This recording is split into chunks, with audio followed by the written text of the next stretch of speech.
It just keeps tumbling down, tumbling down, tumbling down. All right, let's remind myself to not speak too loud because the microphone will pick it up. Hello, chat. Today we aren't chewing gum. We are strawberry banana smoothie with a scoop of vanilla protein powder. Blah. Should have used sweetener or sugar, but it's okay. My breakfast is now fucking ruined. That shit is gross, but it's okay. Who cares? Who cares? It's 10 a.m. I was actually up early today, which is good. But I don't want to make this intro long and about like useless shit. We do that all the time. I wanted to make this video to finally speak on the. Today is March 24th. I don't know if in the first few videos I gave that date, but my Instagram, uh, main Instagram account, aye.avera or underscore Avera is it underscore. I think it's .avera. I don't know how, or I already forgot it. Um, should have been deleted today. It's been a month since I put in the request on February 22nd. So it should have been deleted today. I mean, knowing Meta and Instagram, like that shit probably still up. Like, it's such a weird, like a bunch of hoops to jump through. Just delete your account. Far cry from back in the day. I remember I tried to just temporarily change my account in like 2019, and then it should just fucking deleted it. This is a far cry. This time I gotta jump through hoops to even like get the account like deactivated. Um, but regardless, it's over. It should be gone, like forever. And I just wanted to speak on sort of how I feel now that a month has passed since I deleted it, and now that it's gone forever. Like where will we go from here? You know. So full disclosure, as I've mentioned a couple times, my spam still exists. So my Instagram presence, there's still traces of it, but my Instagram has been off my iPhone basically forever, or since I deleted my main, has been off my iPhone. I really only check my spam on my computer or my iPad. And honestly, I also went pretty overboard too. X has not been on my phone. Twitter X. Oh my god. Ugh. Twitter has not been on my phone. That account still exists too. I didn't delete my Twitter. Um, Reddit is off my phone, but I still use Reddit like a sizable amount on my laptop. And you just can't get rid of YouTube. Like, you kind of need YouTube. And the Discord is still there, but Discord is a little different. That's just there for VC, really. VC and Wordle. But regardless, I've always looked at Instagram as like the social media that is like my platform. That is the platform that like had the grip on my life the most. And now that it's gone and that it's been a month, I just kind of want to look back and think about like what it really meant now that it's gone. Because when I first deleted it, I didn't think it was the right idea. But I also explained in that video that you need to make a decision sometimes. You can't keep thinking about every minute detail because the human brain is a powerful machine. And you can reason your way out of any situation to like remove any sort of like real pressure on yourself to actually make a change. But the man who jumps does not need to explain to others why he jumped. He just decided to jump. So that analogy doesn't really work here because I'm about to explain that, but that's sort of been my mentality for like the last month is like I don't need to over rationalize this. I know why I had to do it, and there's no words for it. But the heart is just as valuable a tool as the mind, because while the mind thinks of every decision, the heart goes through with it. The heart takes action. You know what I'm saying? The mind tells the heart pump blood. The heart pumps the motherfucking blood. You know what I'm saying? Biology students probably about to be like, yo, that's incorrect, but that's how I see it. Um, but how do I feel? There's a lot of couple of different effects. Some of it might be placebo. Some of it might be an overcorrection. Um, but I do think this last month has been a month to remember, which is more than I can say for like every month past the end of high school. Here we go again talking about high school. Like at least 5 years have just been such a blast, such a up and down roller coaster. But I want to say that, but then it's also been such a like a one way ride.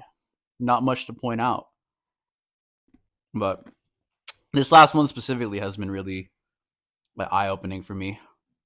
Getting rid of that social media, starting the channel, and starting to work out or like try to be a little more physically active. It's all small steps in life, but there were steps in a direction, and I feel like it's made me feel more alive than I have been in such a long time. And I realized that even though his video will be titled like "Goodbye Instagram," I don't think Instagram was like the boogeyman or like the real villain uh, of like the last couple years or like the way that I treat it. You need to villainize certain things though, just to make change though. You need to romanticize certain things. You need to villainize certain things. It's all part of you know that motivation to do something. Somebody's got to make things seem bigger or like scarier than they are, and other times you got to make them seem like smaller and not that big a deal, even if they are. But I consider Instagram a symptom of the villain, who I would say the villain that sent Instagram as like an incarnation of itself to like affect my life is stagnation. It was the the decision and fear to continue to not have to look at life as someone that keeps going, and at time as someone that will never stop for us. I looked at Instagram as like a comfort zone. I think the way I would describe it is when you finish a game or series and there's nothing else left on it really, but it's just been such a ingrained part, like the experience of it has been so ingrained to you that you just can't stop going, right? And it's not even like a good game. It's not like you finish like a great series that like really moved you. And it's hard to move on. It's like queuing up ranked for a video game that you don't even really like, but because it's all you really know, you still queue up for it and you still play. I didn't really care for IG, but it was such a close part of me that I just couldn't keep. I had to keep going, right? Because routine. It was routine, and the fear of changing routine was just too much to bear. Um, I couldn't really handle that difference in life. But I think the reasons that like it had to come to a head eventually. I'm just too aware of my life. I say that like I'm niche, like oh, I'm so niche and so aware, but I'm just too like honest with my own life that I knew that eventually this would either have to I'd either like have to like delete Instagram or I'd literally have to die on it for me to stop using it because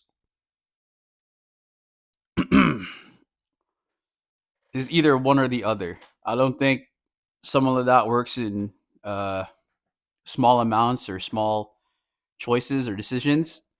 I just think the pressure of seeing time move on and you still do the same things will speak to you loud enough, and you either go even deeper into the things you used to cope with the passage of time and like your own mortality. And I'm just kidding, it has to be that deep, but just when you feel like you stagnated in life and you really only get joy from like a select few things, I think you either double down on them, you play more games, you smoke more weed, jerk off more, whatever your vice is, you drink more iced coffee, and like maybe deep down that is not the correct choice, but it's just that hole that you like spiral into.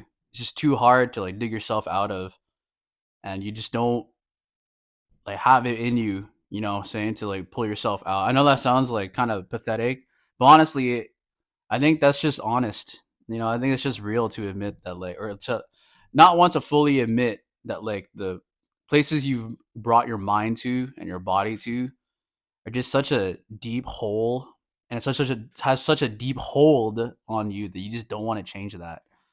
It's too much because taking those steps to fix it, it feels gargantuan. It feels like a lot to want to turn yourself around.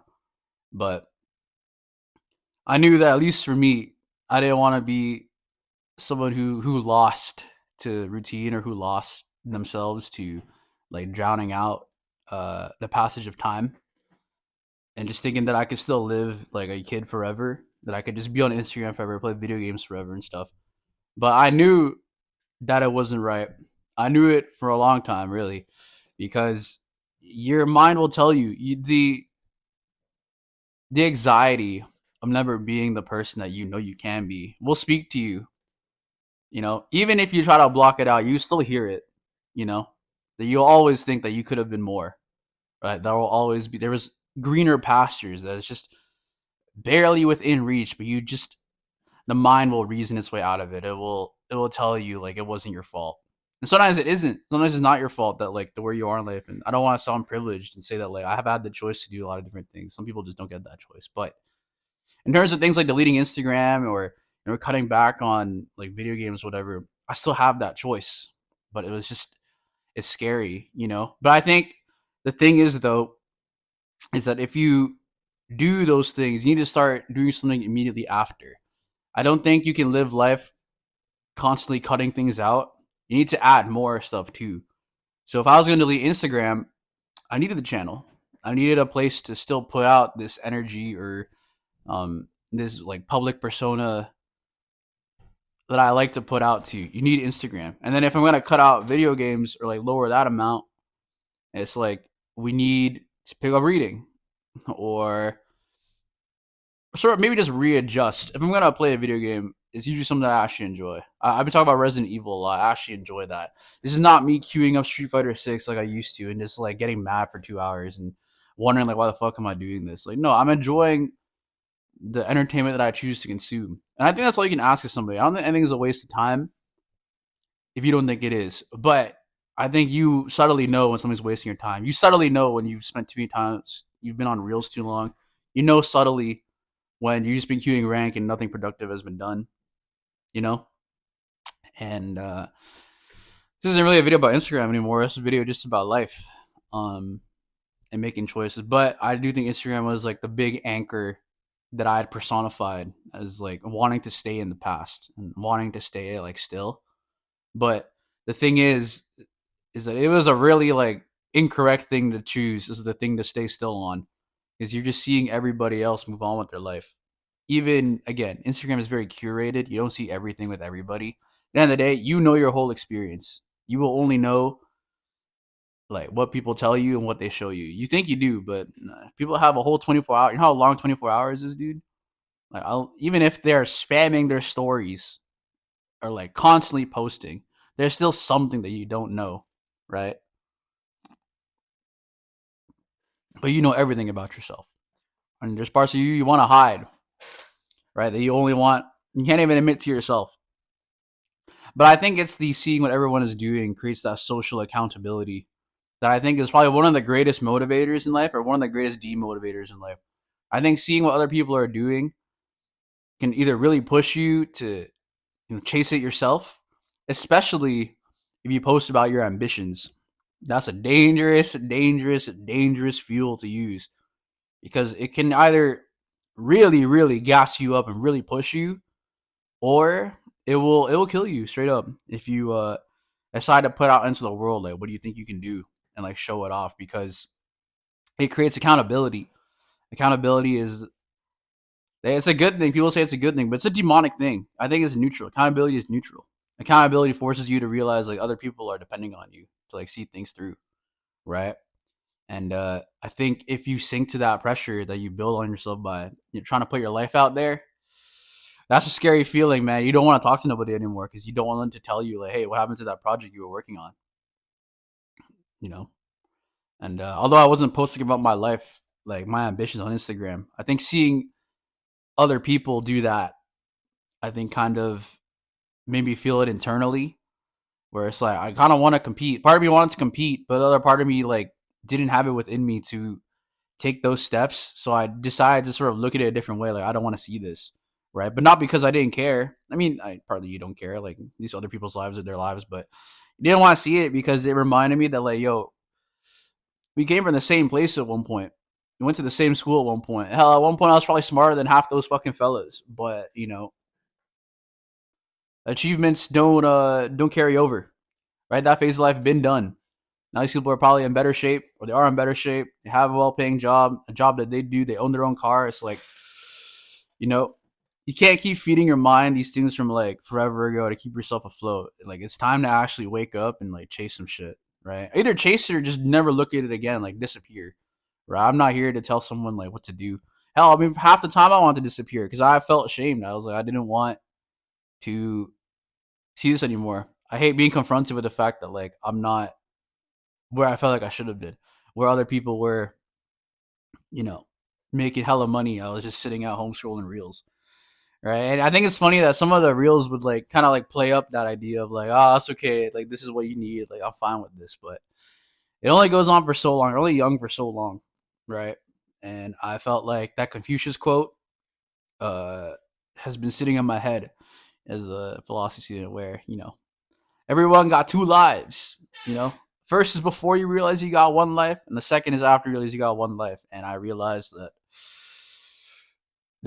the person whose life I want for me wouldn't be using Instagram the way that I was. They would be trying to educate themselves. They would be trying to work hard. They'd be trying to um, have more creative outlets and stuff. And it's like you're not that person yet, but you never will be if you don't begin to start to look like them, right? And I was like, it's time to cut it out. It's time to move on. And there's already been some small effects, some maybe placebo. I think that in public, I feel my posture is definitely better in public. I'm not staring at my phone, but that's just a screen time thing in general. I don't look at my phone as much anymore. A lot of it was Instagram, but just in general now. Um, I think my speaking has gotten better. Not that I feel like Instagram affected my speaking. I think it's more the YouTube channel, but I think holding conversations, like being present, is the bigger thing. I feel like I hold eye contact better. Um, I'm just willing to like really let things like sit and hear it because you just don't have this other thing waiting to like use the rest of your attention in the day. Part of it is working out. Part of it is I mean, I hate to admit that like exercising makes you feel good because like I'm kind of anti gym bro culture. I'm kind of like I don't care about PRs and shit, but moving around makes you feel good, I guess, a little bit. Not the actual like in the moment. In the moment, chest press feels like shit. Stairmaster feels like shit. But after it's like, okay, at least I went in because it's building towards that person you want to be. So you know, how do I feel now in the future? It's tough, but I like to think I don't miss it. I like to think that I was able to go a month without too much like stress about it. And then now that it's gone forever, I guess it's gone forever. I feel like even if I did come back, I like to think it wouldn't be as toxic. But again, everyone can say that. Just because you quit cigarettes for like 2 months, you show a cigarette to somebody, it's still a dangerous. Even if you give a recovered alcoholic alcohol, I would still bat an eye. So, um, I would have to see, but I think just letting go of like the part of it that has more of a place in my head than it should have. I think if I did come back, I don't think it'd be as bad. But you'd have to see, right? But also the other part of it too, though, is like if you come back, you also need to keep up the other habits that like you put up, because then you spiral. That's when you really spiral. Is if you come back and then you stop posting videos, you stop working out, you stop like you know having more fulfilling social interaction. Then going back is dangerous. The app itself is not dangerous. I guess the real danger is falling back into the habit of making it the only thing going on in life. Because true chaos comes from boredom, in my opinion. And then having structure is like the ultimate defense towards having all this energy running around and being put towards the incorrect things. So if I did come back, I would need chewing gum to still be going. I would still need to be hitting my bicep curls and shit. And I would still need to be enjoying like Resident Evil or movies and whatever, and just being fulfilled by life. To go back and be unfulfilled is just a recipe for disaster. That's just what I think. Yeah, long ass video. But I think I wanted to make this video. It was unscripted, but I feel like there was things to talk about that like really meant something here. Closing this out, shout out Giod. I really hope I pronounced that wrong. If you get to this part in the video, if you watch this, please correct me if it's Giod or Giad. Um, you know, I don't mean to like mispronounce your name. I'm not gonna lie, but when Eliza talks about you, we don't really use your name, so like, it kind of goes through my ear and one out the other. But I heard that you like the content from her, so I really, really like appreciate you for that. I do this all for you. I hope you know this. If you get this part, I do this for you. So please correct me if I pronounce your name wrong because I really don't mean it. And I'm really thankful that you like the content. So every time I make a decent banger video, I'm doing it in honor of you. So I hope this video was good, but I'll definitely work harder for better videos next time. But either way, it's chewing gum Instagram over. We'll see where life takes us. You know what I'm saying? Okay, I hope that Instagram chooses as the thumbnail. Instagram, YouTube makes that the thumbnail. Okay, goodbye.